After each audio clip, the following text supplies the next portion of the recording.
भोपाल से प्रस्तुत हैं प्रादेशिक समाचार। नमस्कार, समाचारों के साथ मैं जितेंद्र रघुवंशी। पहले मुख्य समाचार। प्रधानमंत्री नरेंद्र मोदी संत गुरु रविदास की 649वीं जयंती के अवसर पर पंजाब का दौरा करेंगे। वित्त मंत्री निर्मला सीतारमण लोकसभा में केंद्रीय बजट 2026-27 पेश करेंगी। मुख्यमंत्री डॉक्टर मोहन यादव ने रीवा जिले में विभिन्न विकास परियोजनाओं का किया लोकार्पण।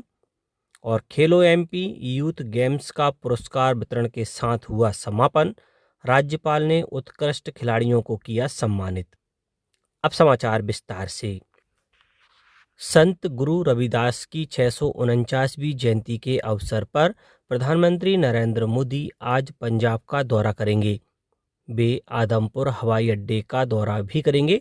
वहां प्रधानमंत्री इस हवाई अड्डे का नाम बदलकर नया नाम आदमपुर श्री गुरु रविदास जी हवाई अड्डा रखेंगे। प्रधानमंत्री लुधियाना के हलवारा हवाई अड्डे पर टर्मिनल भवन का भी उद्घाटन करेंगे। यह टर्मिनल भवन राज्य के लिए एक नया प्रवेश द्वार स्थापित करेगा। यह लुधियाना और उसके आसपास के औद्योगिक और कृषि क्षेत्रों की जरूरतों को पूरा करेगा। राष्ट्रपति द्रौपदी मुर्मू ने गुरु रविदास की जयंती की पूर्व संध्या पर देशवासियों को शुभकामनाएं दी। अपने संदेश में राष्ट्रपति ने कहा कि गुरु रविदास एक पूजनीय संत और महान समाज सुधारक थे और उन्होंने समानता, सामाजिक न्याय और प्रेम का संदेश दिया।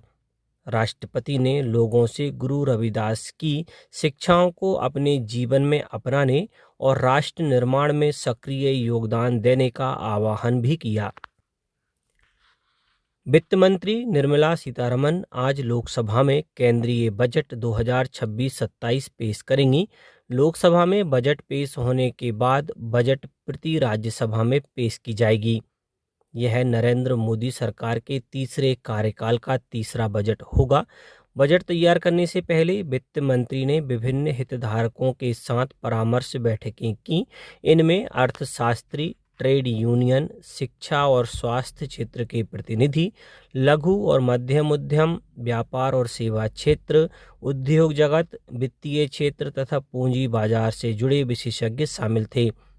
कृषि मंत्री शिवराज सिंह चौहान ने भी कृषि और ग्रामीण विकास से संबंधित विभिन्न पहलुओं पर व्यापक पूर्व बजट परामर्श बैठकें की और वित्त मंत्री को सुझावों की संकलित रिपोर्ट सौंपी।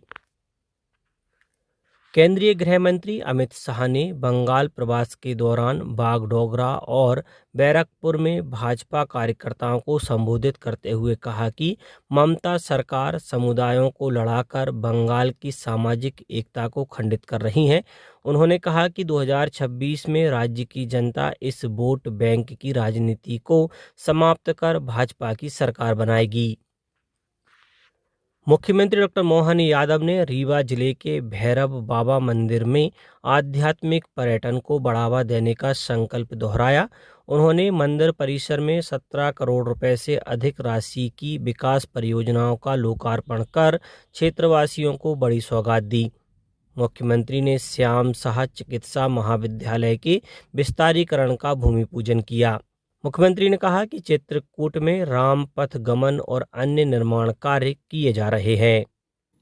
आज देश भर में हमारे मध्य प्रदेश में भी भगवान राम के उत्थान के 2 साल पहले उज्जैन में बाबा महाकाल के महालोक का लोकार्पण माननीय प्रधानमंत्री नरेंद्र मोदी जी के माध्यम से हुआ और आपके चित्रकूट धाम, उज्जैन का सांदीपनि आश्रम, ओरछा, मैहर की माता जी, 13 लोग सभी देवस्थान आनंद में झूम रहे हैं। आज काल भैरव उस काम में हमारे साथ आशीर्वाद बरसा रहे हैं।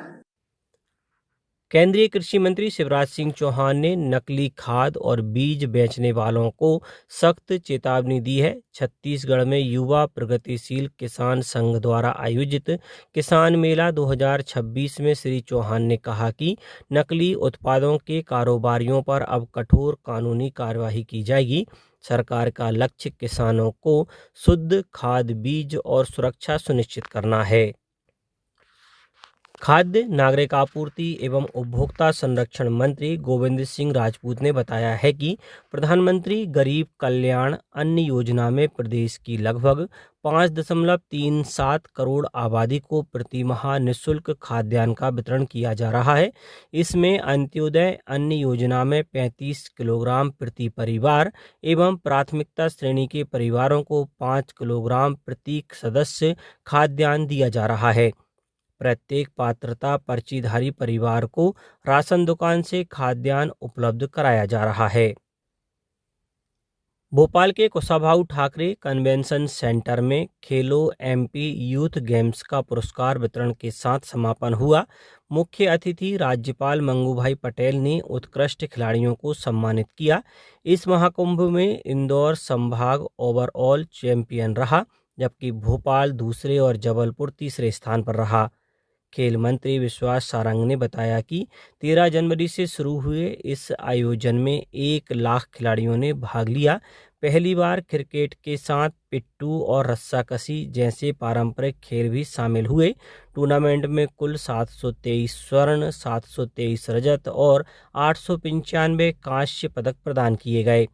मंत्री सारंग ने मध्य प्रदेश को खेलों में देश का नंबर 1 राज्य बनाने का संकल्प दोहराया। अब बात मौसम की। प्रदेश में कड़ाके की ठंड और बेमौसम बारिश का दौर जारी है। बीते 24 घंटों में कटनी का करौंदी क्षेत्र 5.3 डिग्री सेल्सियस के साथ प्रदेश में सबसे ठंडा रहा।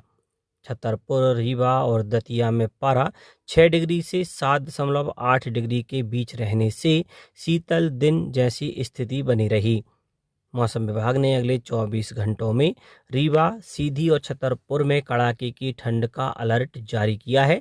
वहीं ग्वालियर, दतिया संभाग में घने कोहरे के कारण दृश्यता प्रभावित हो सकती है। सीहोर में बादल छाने और हल्की बारिश के आसार हैं, जिससे ठिठुरन और बढ़ने की संभावना है। अब कुछ समाचार संक्षेप में। पर्यटन, संस्कृति एवं धर्मस्व विभाग के मंत्री और खंडवा के प्रभारी मंत्री धर्मेंद्र सिंह लोधी ने सर्किट हाउस परिसर में संपूर्णता अभियान 2.0 का शुभारंभ किया। देवास जिले में पशुपालन एवं डेयरी विभाग द्वारा 14 जनवरी से 13 फरवरी 2026 तक पशुपालन एवं पशु कल्याण जागरूकता माह मनाया जा रहा है। इसके अंतर्गत विभिन्न जागरूकता कार्यक्रमों का आयोजन पशुपालन विभाग के अमले द्वारा जिले के विभिन्न क्षेत्र में किया जा रहा है। प्रदेश सरकार द्वारा वर्ष 2026 को किसान कल्याण वर्ष घोषित करने के उपलक्ष्य में शिवपुरी और खंडवा में जिला प्रशासन ने मोटरसाइकिल रैली निकाली, जिसका उद्देश्य किसानों को विभागीय योजनाओं के प्रति जागरूक करना था। बैतूल जिले में पीएम कुसुम बी योजना के तहत 3,254 किसानों को सौर ऊर्जा आधारित सिंचाई उपलब्ध कराने हेतु जनपद स्तर पर विशेष शिविर आयोजित किए हैं। झाबुआ कलेक्टर ने जिले में शांति बनाए रखने के लिए 3 आदतन अपराधियों को 6 माह के लिए जिला बदर करने के आदेश जारी किए हैं।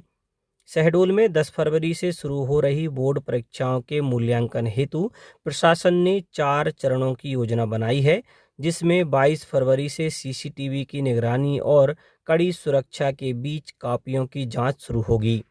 और राजगढ़ में पशुपालन विभाग 11 फरवरी को पेट शो सीजन 2 का आयोजन किया जाएगा, जिसमें विभिन्न प्रतियोगिताओं के माध्यम से पशु प्रेमियों को पुरस्कृत और योजनाओं के प्रति जागरूक किया जाएगा। अंत में मुख्य समाचार एक बार फिर। प्रधानमंत्री नरेंद्र मोदी संत गुरु रविदास की 649वीं जयंती के अवसर पर पंजाब का दौरा करेंगे। वित्त मंत्री निर्मला सीतारमण लोकसभा में केंद्रीय बजट 2026-27 पेश करेंगी। मुख्यमंत्री डॉक्टर मोहन यादव ने रीवा जिले में विभिन्न विकास परियोजनाओं का किया लोकार्पण। और खेलो एमपी यूथ गेम्स का पुरस्कार वितरण के साथ हुआ समापन। राज्यपाल ने उत्कृष्ट खिलाड़ियों को किया सम्मानित। आज के इस बुलेटिन में बस इतना ही। नमस्कार।